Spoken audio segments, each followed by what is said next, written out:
नमस्ते, सत श्री अकाल, जय हिंद दोस्तों। फैंस को खूब भा रहा है खेसारी लाल यादव का ये अंदाज। भोजपुरी एक्टर्स के नए गाने ने मचाया धमाल। आइए जाने पूरी खबर विस्तार से। भोजपुरी सुपरस्टार खेसारी लाल यादव का नया गाना नागिन सोशल मीडिया पर धमाल मचा रहा है। और आपको बता दें कि दोस्तों इस गाने को अब तक 24 मिलियन से ज्यादा बार देखा जा चुका है। वैसे इस गाने को खेसारी लाल यादव और खुशी कक्कड़ ने मिलकर गाया है। गाने में खेसारी के साथ एक्टर श्वेता शर्मा दिखाई दे रही हैं। दोनों की जुगलबंदी फैंस को खूब भा रही है। श्वेता का बिंदास और बोल्ड अंदाज दर्शकों की सांसें बढ़ा रहा है। वहीं श्वेता के साथ खेसारी ताल से ताल मिलाते हुए नजर आ रहे हैं।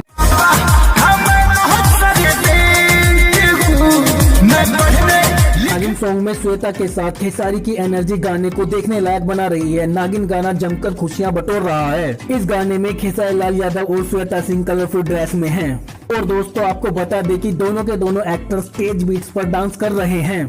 खेसारी लाल यादव सपेरे की तरह बीन बजा रहे हैं। वहीं श्वेता सिंह एक नागिन की तरह बीन की धुन पर मदहोश होकर डांस कर रही हैं।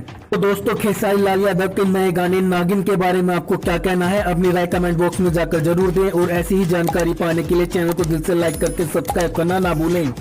प्यार से बोलता हूँ, तू बन जाती नागिन।